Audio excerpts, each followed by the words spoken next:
Morning, boys and girls. It is the last day of the Isle of the Man monkey journey, and today is a very sad day because we are leaving this absolutely fantastic island. We're just having our 4 Weetabix because we're trying to carb load for the day, but I'm not sure what's going to happen.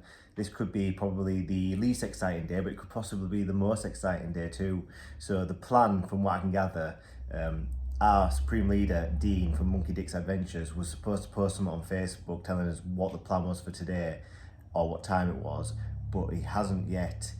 And last night in the pub he said we're going to go to the Isleofman motorcycle Honda dealership or something like that, and it's not far from Douglas, and we're just going to go have a look around there because obviously who wouldn't want some legends like ourselves looking around these motorcycles.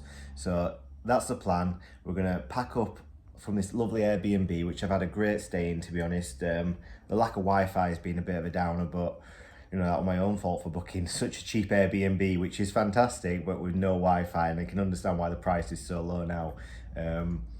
But yeah, it's gonna be a sad one. We're gonna pack up and then we're just gonna shoot off. We might have a little bit of a blast around the countryside for an hour or so, and then we'll hopefully regroup with the lads and lasses and have a look around this dealership. And then we've got the ferry. We've got to be on the ferry by 2:15. That's when the booking closes. And then we're going to shoot across the Irish Sea again, back to Liverpool. And then we're just going to depart. I'm going to head home on the M62. I'm not looking forward to it. I'll probably have tears rolling down my eyes as I go away because these roads have been fantastic. And you've seen the videos now, surely. And there's nothing really like it at home. Like, I enjoy the Peak District, I enjoy blasting around the moors and all that area in the Lake District, which is great in itself, but the trouble is it's always so busy. There's always a load of people there. That's the thing about the UK. Everywhere you go, there's people.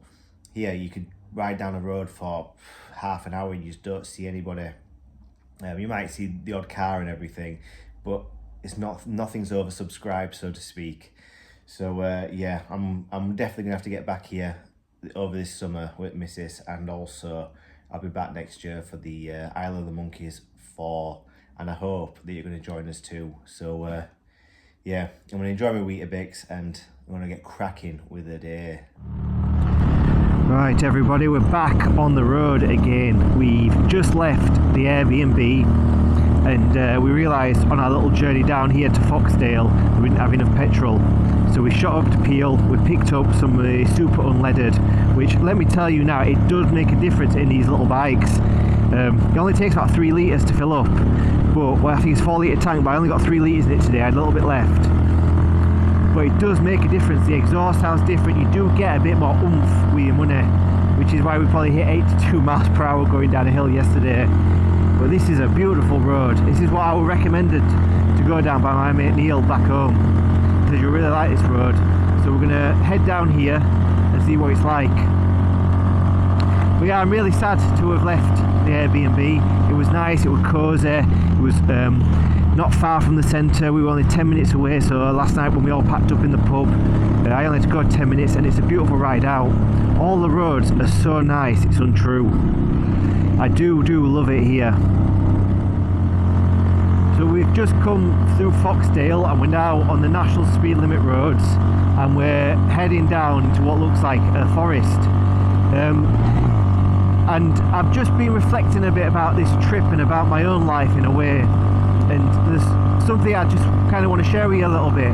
A year ago I had my lower spine fused together, my L5S1. Now if you've ever lived with chronic back pain, you might be in the situation I was. My legs just weren't working, I had shooting, stabbing pains all in my back constantly, and I was on all sorts of prescription drugs. I was using other means to control the pain, and I was drinking quite heavily as well, because you'll do anything when you're in chronic pain just to escape it. And after years of being a patient at the NHS, there was just neglect towards me, and they just couldn't fix me. I needed a specific operation called an A-lift 360, and that's where they make an incision in your stomach, and then they go through and they jack your spine open, scrape your disc out, insert a 3D printed titanium cage, and then they screw upwards and downwards, retract everything, sew you up, turn you over, and then they put rods and screws in your back. It's the closest you can get to being cut in half without actually being cut in half. And yeah, the NHS just didn't have the capacity to do this for me, so I had to go for private healthcare, which costs an absolute fortune. And you know, I was very fortunate to have the funds for this, and a lot of people don't. But the moment I woke up on that operating table after 6 hours, I decided to I had a big epiphany. All my leg pain had gone. I obviously had the surgery pain, but it was a different kind of pain, and it was a relief to feel something else other than just the chronic back pain. And since then, I've dedicated myself to looking after myself. So I've quit drinking, I don't do drugs, I eat as clean as possible. We're on holiday at the moment, so we've had some chips and everything, so you know, forgive me for that. But we're doing our best. We're going to the gym 5 days a week, we're lifting weights, and we've slowly built that strength back up. And yeah, we're not here to get massive or anything, but it's just made me think, this trip, about life in general and how much everything matters to everyone up until they don't have their health. And then when they don't have the health, people will literally sell anything to have that health back. And I want you to just to look after yourself going forward, and just remember that you're not here just to pay bills, go to work, be taxed. You've got 80 years, that's the average human lifespan. So you've got 80 summers, 80 winters, 80 autumns, and you've got to make the most of it. And that's what we've done this weekend. We're filling our life to the brim with just adventures. And these YouTube videos are great because one day I'll be able to look back on them and go, do you know what, at least I had a go. At least I had a go. Yes, we can't just quit our jobs and just live like this. We've got to keep the money coming in, and we're sadly slaves to that society. But money is not everything. Your health is everything, and adventure. You know, if you think back to when you're born, there's just blackness. You don't remember anything from your first memory. Consciousness doesn't come into being. And then think, when you die, that's it. Eternity. That's the rest of eternity gone. You've got 80 years. 80 years to enjoy this, and we're not doing it. We're stressing out about work. Oh, on a Sunday night, everyone's getting the existential dread. Oh, I've got to go back to work. I've got all these emails. Thinking, but it doesn't matter. You've got to change your mindset. Just remember, life's for living. Enjoy the finer things in life. Just get out there. There's a whole world to see. It's expensive sometimes, but it doesn't have to be. This bike cost me £5 to fill up just now, and it'll last me all the way home. Every day I've been filling up with on average £3, and it's been lasting me. And that's all you need. You need a bit to get started, but you could even just go out for a walk, go out camping, just push the boundaries. Don't be too scared, because you'll miss it. You know, you're in your prime. In 20 years time, you're going to look back and go, do you know what, I wish I were that young and that healthy again. I probably would have done more. And that's the gift you've got right now, your health, your youth. And you're always going to be younger today than you are tomorrow. So just go out and enjoy yourself. Come with us next year on this. If you've not bought a monkey bike and you're watching this thinking, do you know what, I really want one, buy one. They're quite cheap in the UK at the moment. There's loads of people selling them for just about $2.5 grand for a decent one. The engines are amazing. If they're beat up, it doesn't matter. Get some for your price range. They can be fixed. It's a Honda. As long as it hasn't been through a river, that's going to be the problem. But yeah, a lot of people don't know about me, so that's what I do now. Like, work is a second thing to me. It's a secondary part of my life. It's something I've got to do, and I get on with it. But then my life is for living after that. It's what we do. I'm going to take a left here now because it looks like there's a nice road somewhere. On the previous lane we were just chatting about, I noticed coming off the side was this lane here, and this just kind of had me a bit more intrigued, because I do like these country lanes more than the fast flowing lanes really, and I just wonder where this is going to take us. So we're going to have a little ride down this country lane and just see what it has to offer us, just off the beaten track really, because you can't really see super bikes racing down here. But the hondamonkey is the adventure bike, it's not a super bike. So we need to just find the best roads for it. These are twisty though, and I do love how the bankings are just kind of like they piled the road up on the side. But beautiful countryside. And this monkey is held up so well. Like, I don't want to tempt fate or anything like that, but it's just held up so well. And let's see where we're going on this junction now. We'll go to St. Mark's, I think. We'll go down here to St. Mark's and see where it sends us. This country lane.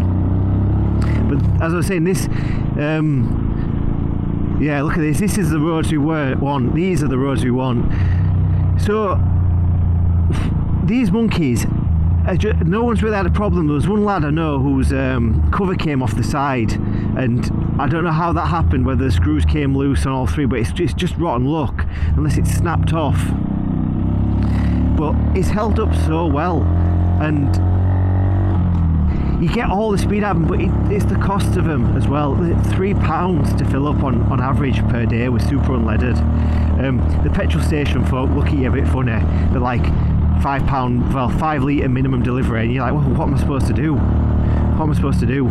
You know, so just ignore that. Don't worry about going to a petrol station to fill up. As long as you put the petrol in, what they're going to do? You know, they're going to refuse to serve you. You can't. You've got the petrol already. They're going to take your money. So don't stress too much about that. There's been a lot of heavily modded monkey bikes this weekend. There were one, for example, the red one of the lads who were wearing the cut. He's had a 180cc engine in it, which ain't fair, but it was pretty cool. It's still a monkey bike. It should come, but you should be bringing a 125. I like to think it's a purist thing. I think one of these bikes, the main thing that make it is a 125 engine, and there's no reason at all to be modding it to the point where if you want a bigger bike, you want a faster bike, just get a bigger bike, buy a faster bike. Don't need to destroy the monkey for that. Other mods that I do want though, I do think I want the air filters swapping, and I'm going to have to get it modded, like the ECU, just get it remapped, just so I get the best fuel efficiency out of everything. That's the best thing we're going to have to do, I think, next.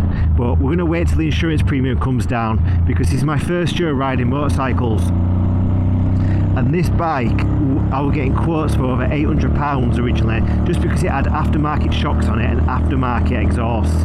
There's a lot of lads who've been saying this weekend, oh, I just don't declare it. But the trouble is, on your insurance you're supposed to declare it. Now imagine if you have a crash, a lot of them are saying, oh, I don't care if I have a crash, I'll just buy another bike. But it's not about that. It's about paying out to the other people, the people you injure, the third parties. You've got to be careful, because the insurance won't pay out, and that's you with a hefty bill to replace someone's Porsche or Ferrari, worst case scenario, or even going to prison if you kill somebody. So just declare it. You know, the mods, I got my insurance for £300 my first year riding with the mods that I had on. Things like these hand guards, and we're going to take a right here. Things like these hand guards, you don't have to declare them. The racks you don't have to declare. The aftermarket mirrors you don't have to declare. But any performance enhancing things you do have to declare. So I'm gonna figure out how much it's gonna cost me to increase the airflow capacity, and hopefully it won't break my bank. I'll probably ask them before I do it when I ring the insurance, how much is it for aftermarket air inlets. Right, we're going to queue to a montage now, and you're going to see the last of this country road, and then we're going to head off to the Honda dealership, and we're going to meet up with the lads. So yeah, thank you for joining me on my TED Talk this morning. We'll pick up shortly. Enjoy.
Right, well, thank you for joining me on that little blast around the hills. Do you know what? Yeah, I look on the Google Maps and it looks like really boring roads. Oh, the A roads, they're boring. We're not going to do very well on these. And then they turn out to be absolutely phenomenal.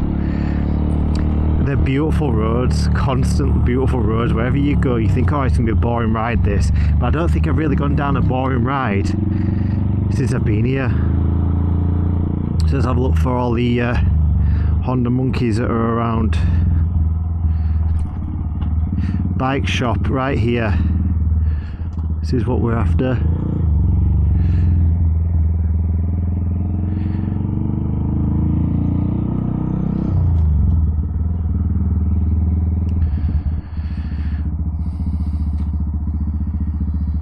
Looks like this here.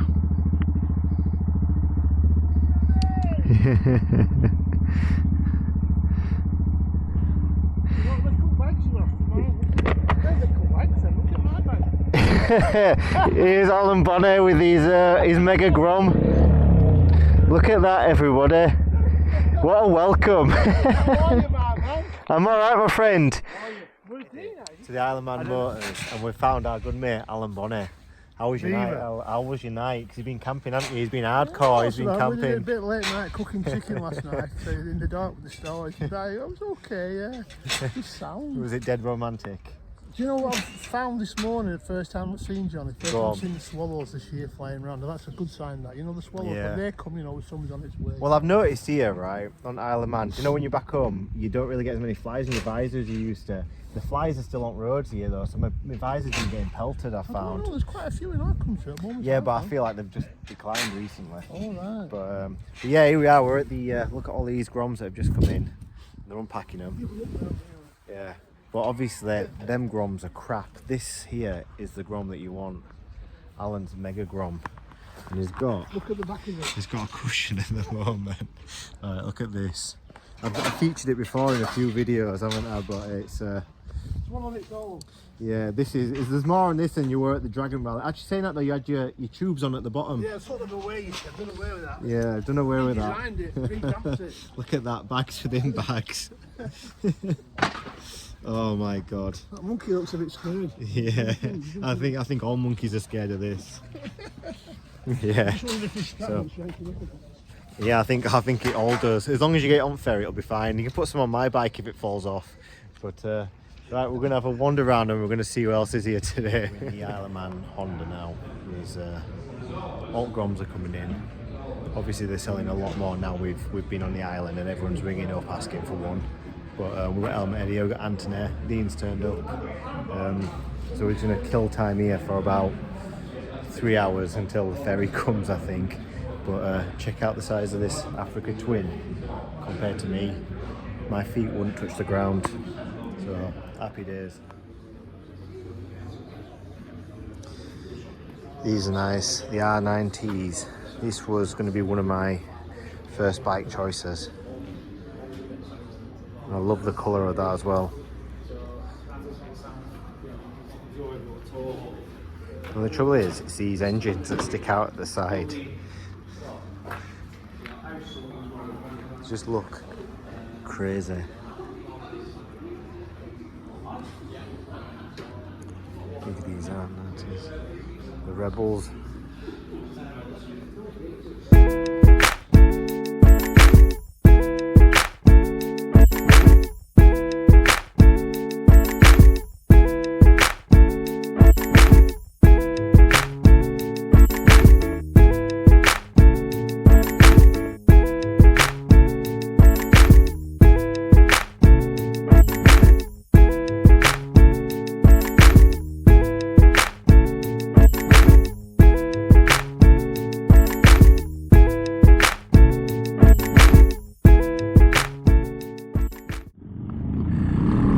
Just leaving the motor mall now at the Isle of Man. Just been to see Jason, who's captain of the Grom squad, and he's had a delivery of about 4 Groms this morning. He sold 3 of them yesterday. All of these are off the back of our little adventure, I think. The plan is now we're heading towards the docks. and we're going to sit there and relax for a bit until our ferry comes in.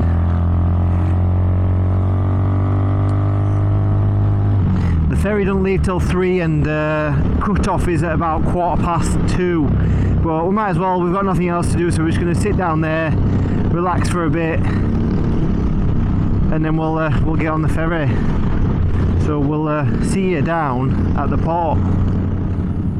We've just made it to Douglas, and here we are at the steam packet ferry now. We'll show you how we're getting in. We're just kind of leading ourselves in now. So if you're coming next year, if you're watching this in any subsequent year, 2025, any others, 2026, you know roughly the protocol to get back. We just go through these gates here where it says Liverpool, and then we're going to check in. We'll sit behind motorcyclists, we'll check in here, but it doesn't look like they're going to let us on yet anyway, so we'll just have a nice line up and relax, and we'll see you on the ferry.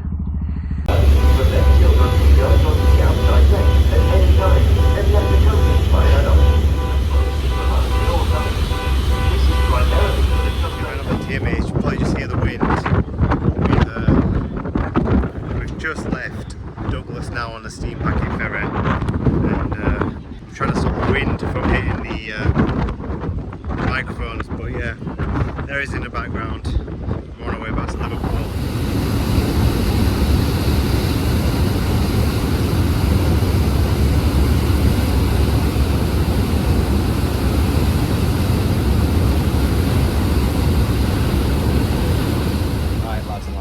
On the ferry, having a tikka masala. Here's a lovely view in the background, and I honestly have nothing else to say to you. I have nothing more to show you. Me and Paul are going to head home on the M62. It's going to be really boring, and that's it. Signing off from me. If I don't make it home, you've got these videos to remember me by. So I've got Monkey Dix in front of us here. Check out his channel. It wouldn't be possible without him. You know, our supreme leader. I've said it more than once. Check out his page, and come along next year. So good people only, no knobs. We don't want no knobs on this journey.